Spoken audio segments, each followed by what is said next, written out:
ভূবিজ্ঞানীয়ে দিয়া তথ্য এতিয়া সঁচা হ'ব নেকি যেহেতু নৱবৰ্ষৰ প্ৰথমটো বৰ ভূমিকম্পে আজি পুৱাৰ ভাগত জোকাৰি গৈছিল সমগ্ৰ ৰাজ্য এতিয়া সকলোৰে মাজত প্ৰশ্ন হৈছে যে পুনৰ অসমত আহিব নেকি বৰ ভূমিকম্প যেহেতু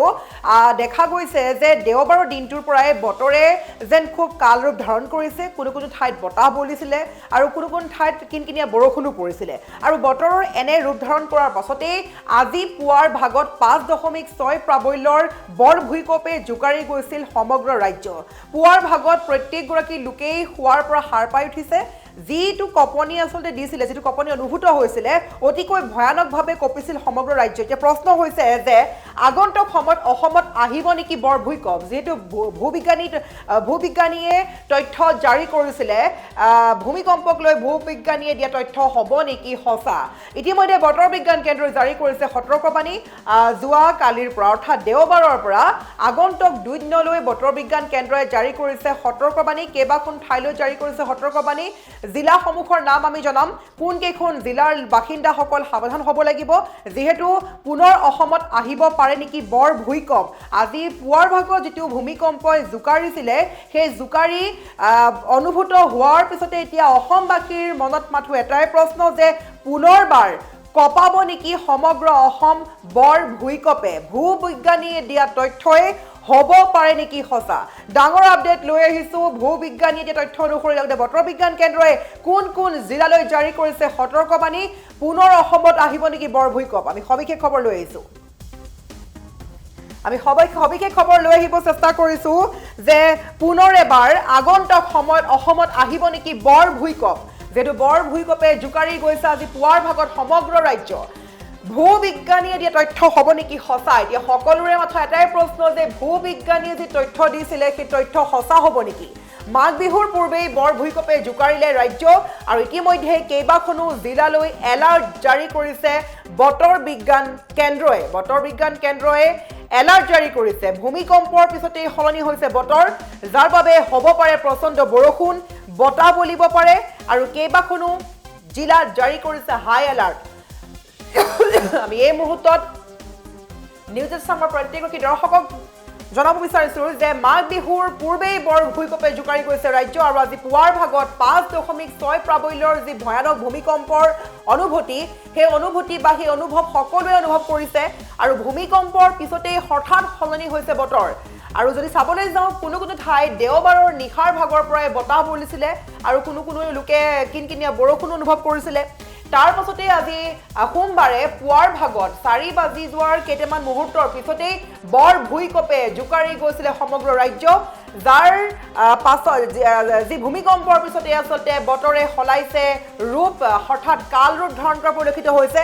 এতিয়া বতৰে ৰূপ ধাৰণ কৰাৰ পিছতেই বতৰ বিজ্ঞান কেন্দ্ৰই জাৰি কৰিছে সতৰ্কবাণী হ'ব পাৰে প্ৰচণ্ড বৰষুণ কেইবাখনো জিলালৈ সতৰ্কবাণী এলাৰ্ট জাৰি কৰা হৈছে আৰু সেই জিলাসমূহৰ বাসিন্দাৰ বাবে এই মুহূৰ্তত আমি বিগ আপডেট লৈ আহিছো যিসকল ধেমাজিৰ পৰা আমাৰ ডিজিটেল লাইভ চাই আছে ধেমাজি ডিব্ৰুগড় তিনিচুকীয়া চৰাইদেউ শিৱসাগৰৰ পৰা যিসকলে আমাৰ এই লাইভ টেলিকাষ্ট চাই আছে সেইসকল বাসিন্দা অতিকৈ সাৱধান হওক সতৰ্কবাণী জাৰি কৰি দিয়া হৈছে লগতে যোৰহাটৰ পৰা চাই থকা দৰ্শকৰ বাবে গোলাঘাট কাছাৰ হাইলাকান্দি শ্ৰীভূমি শোণিতপুৰ এই সকল দৰ্শকৰ বাবেও আমি জনাই আছো অতিকৈ ডাঙৰ খবৰটো হাই এলাৰ্ট জাৰি কৰা হৈছে সেই কেইখন জিলাত লগতে উদালগুৰিবাসীৰ বাবেও তামুলপুৰবাসীৰ বাবে বাক্সাবাসীৰ বাবে বজালি নলবাৰী বৰপেটা সকলো বাসীৰ বাবে জাৰি কৰা হৈছে সতৰ্কবাণী আৰু ইয়াৰ সমান্তৰালকৈ আছে গোৱালপাৰা বঙাইগাঁও চিৰাং ধুবুৰী কোকৰাঝাৰতো য়েলো এলাৰ্ট জাৰি কৰা হৈছে গতিকে যিকোনো মুহূৰ্তত বতৰে ধৰিব পাৰে কাল ৰূপ আৰু নৱবৰ্ষৰ পহিলা সপ্তাহতেই বৰ ভূমিকম্পে কঁপাইছে ৰাজ্য ভূমিকম্পৰ প্ৰাবল্য আছিল 5.6 আৰু চিচিটিভি কেমেৰাত বন্দী হৈছিলে নগাঁৱৰ বিভিন্ন ভয়ংকৰ দৃশ্য আসলতে বৰ ভূমিকম্পৰ বাবে ৰাজ্যৰ কেইবাটাও প্ৰান্তত বিস্তৰ ক্ষতিসাধন হৈছিলে বিভিন্নজনৰ লোকৰ দেৱালত মেলিছিলে ফাট ৰাস্তা ঘাট ভাঙি গৈছিলে ফাট মেলিছিলে দুজন লোক আহত হৈছিলে মৰিগাঁৱত আৰু ইয়াৰ উপৰি যি খবৰ পোৱা গৈছিলে সেই খবৰৰ কম্পন আপুনি অনুভূত কৰিছিল নে আপোনাৰ ঠাইত যদি কোনো ক্ষয়ক্ষতি হৈছে আপুনি পুনৰ এবাৰ জনাওক যেহেতু ভূবিজ্ঞানীয়ে ভূমিকম্পক লৈ সতৰ্কবাণী জাৰি কৰিছিলে আগন্তুক সময়ত অসমত পুনৰ হ'ব নেকি ভূমিকম্প তাক লৈ এতিয়া প্ৰশ্ন উত্থাপিত হোৱা পৰিলক্ষিত হৈছে আমি পুনৰ এবাৰ ক'ব চেষ্টা কৰিছো যিসকল আমাৰ দৰ্শক যিসকল গোৱালপাৰাৰ পৰা চাই আছে এই খবৰ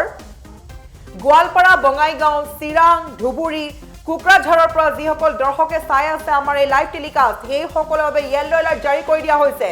আগন্তুক সময়ত বতৰে কাল ৰূপ ধাৰণ কৰিব পাৰে লগতে উদালগুৰিবাসীৰ বাবেও আছে এই খবৰ তামুলপুৰবাসীৰ বাবে আছে বাক্সাবাসীৰ বাবে আছে বজালীবাসীৰ বাবে আছে নলবাৰী আৰু বৰপেটাবাসীৰ বাবেও আছে অত্যন্ত ভয়ানক খবৰটো লগতে যদি আমি উজনিৰ দিশে চাওঁ যোৰহাট গোলাঘাট ইয়াৰ উপৰি কাছাৰ হাইলাকান্দি শ্ৰীভূমি শোণিতপুৰ লগতে ধেমাজি ডিব্ৰুগড় তিনিচুকীয়া চৰাইদেউ আৰু শিৱসাগৰ বাসীৰ বাবেও হাই এলাৰ্ট জাৰি কৰা হৈছে এইকেইখন ঠাই যিকেইখন ঠাই আমি নাম লৈছো আমি নাম প্ৰকাশ কৰিছো সেইকেইখন ঠাইত যিকোনো মুহূৰ্তত বতৰে কাল ৰূপ ধাৰণ কৰিব পাৰে আপুনি ভাবিব নোৱাৰাকৈ আহিব পাৰে ধুমুহা বজ্ৰপাত আহিব পাৰে বৰষুণ আহিব পাৰে যিহেতু ভূমিকম্প হৈ যোৱাৰ পাছতেই বতৰে কিছু সালসলনি কৰা দেখা গৈছে ভূমিকম্পৰ প্ৰাবল্য আছিলে 5.6 আৰু ভূমিকম্পৰ কম্পন অনুভূত হোৱাৰ পাছতেই বতৰে কাল ৰূপ ধাৰণ কৰা পৰিলক্ষিত হৈছে আৰু বিশেষকৈ আমি বাৰে বাৰে ক'ব চেষ্টা কৰিম ধেমাজি ডিব্ৰুগড় তিনিচুকীয়া চৰাইদেউ শিৱসাগৰ যোৰহাট গোলাঘাট কাছাৰ হাইলাকান্দি শ্ৰীভূমি শোণিতপুৰ উদালগুৰি তামুলপুৰ বাক্সা বজালী